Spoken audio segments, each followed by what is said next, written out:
Tiruvannamalai is one of the most well-known temple cities in Tamil Nadu. I'm here with my friend who was born here. I've been here over 3 years.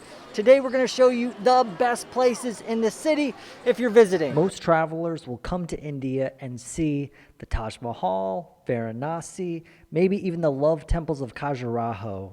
But there's one small place in the south that could be my favorite destination of all. I'm really happy to be here with my friend to show all the temples and some historical place. Here there's a temple that's over 1,000 years old, there's plenty of ashrams, and a hill that could take your breath away, quite literally. Not only is this a beautiful hike, but it's also a good workout. It's great for tourists because it's so different than the large bustling cities of Delhi and Mumbai. It has enough of a tourist population that life can be pretty easy here. If you're wanting to visit a place where life is simple, maybe Tiruvannamalai is it.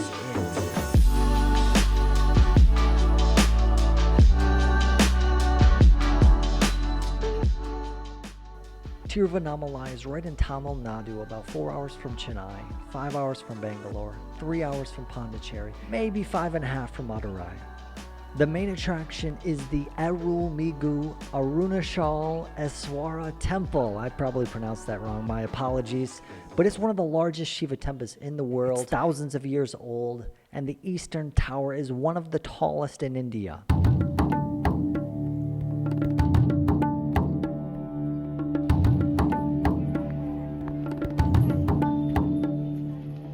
Many years ago, a small boy ran away from home to live, fast, and meditate here in this spiritual place. He later became a sage in his own right, and today his ashram draws many Indian and foreign tourists from around the world. His name is Ramana Ashram.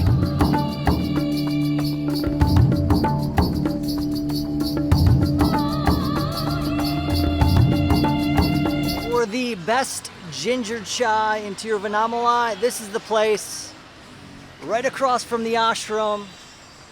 Boom. Yes, super good. American people are very loud. They camera plastic bag inside the key. For a tandoori chai, drive about 20 minutes around the mountain. One of the highlights of Tiruvannamalai is climbing up Mount Arunachala and seeing the Virupakshi cave. Let's check them out. Mount Arunachala. There's so many legends about this hill going far back into Hindu literature. It's said that Lord Shiva appeared here as fire, that the mountain is the largest Shiva Lingam in the world. I know it's a super beautiful, peaceful,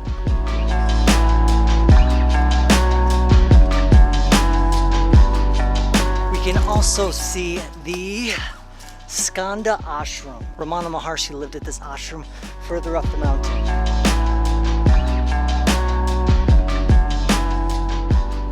Not only is this a beautiful hike, but it's also a good workout. We're coming up on our first lookout.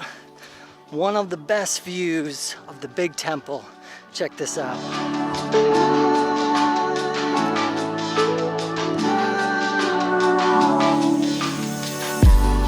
There's more too. Here we have the Skanda Ashram, home of Ramana Maharshi and his mother for a certain period of time. Let me show you some footage of when it was open.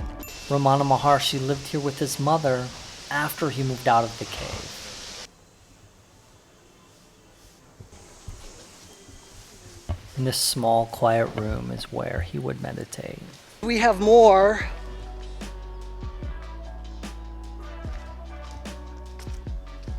If we were to hike 3 hours up that way, we would get to the top of the mountain. Which I did in 2018 and made a whole video about it. You can't do that now because it's illegal unless you have a special permit. Or we can stand here and check out the beautiful views of the temple. Perfect at sunset. A short hike down from here is where Ramana Maharshi lived for a number of years.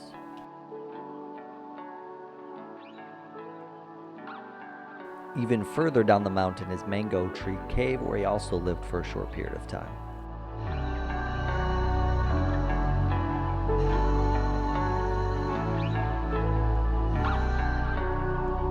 So if you're in Tiruvannamalai, Mount Arunachala is here. You want to go on Giri Valam. You walk around the mountain.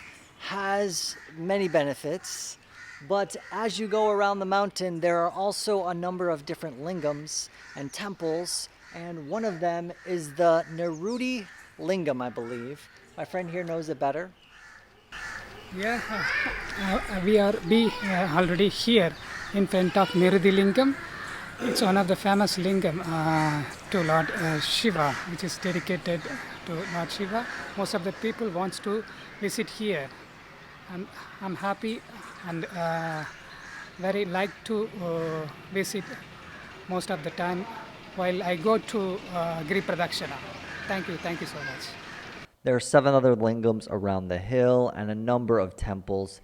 Even if you just take a rickshaw, it's worth the trip. Other noteworthy sites are the Yogi Ram Ashram, the Seshadri Ashram, and the lake. Even if it's not a lake when you come, it's a great photo spot.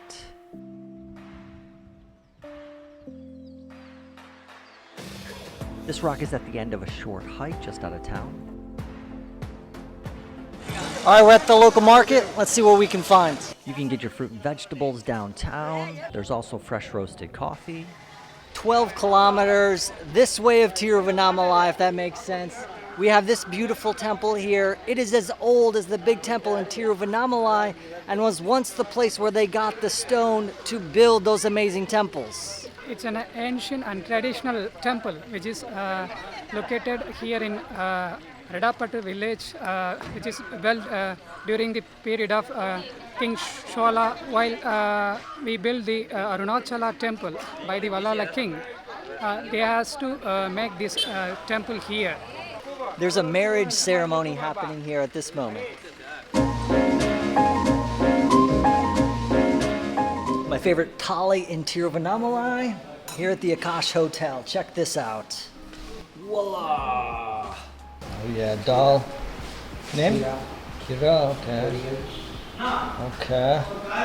The Dreaming Tree is the nicest restaurant in town. It's a mostly organic rooftop restaurant with AC and a beautiful mountain view.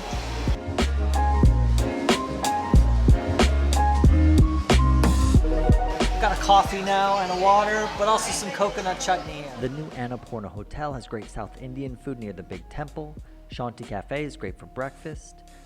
This place I ate at every day when I first came to India. This guy makes a great lunch.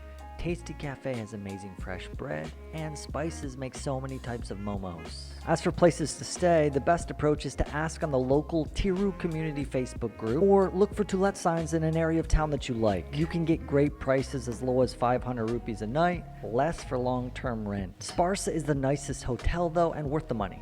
The Bose Compound is right near the ashram, cheaper and nice too. For shopping, you can get tailor-made clothes here, just pick your fabric. Mystical India has ready-made organic clothing and other high-quality souvenirs. Nilgiri's is my favorite grocery store. For SIM cards, money exchange, and help finding a place to stay, Tiru Travels on the main road is great, so is the Shanti Cafe. And the best time to come is December or January.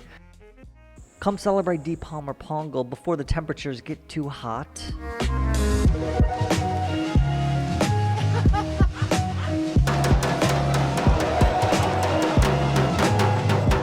For a tour with a local, reach out to my friend here. And I've hesitated to make this video because I don't want to make Tiruvannamalai too popular. It's nice, small, and peaceful. So don't share this, don't tell your friends, and probably don't come here unless you really want to. What can I do? If you're curious though, I have plenty more videos about this beautiful place. And if you like this video, I guess you can like it. Tune in next week for another video about beautiful India.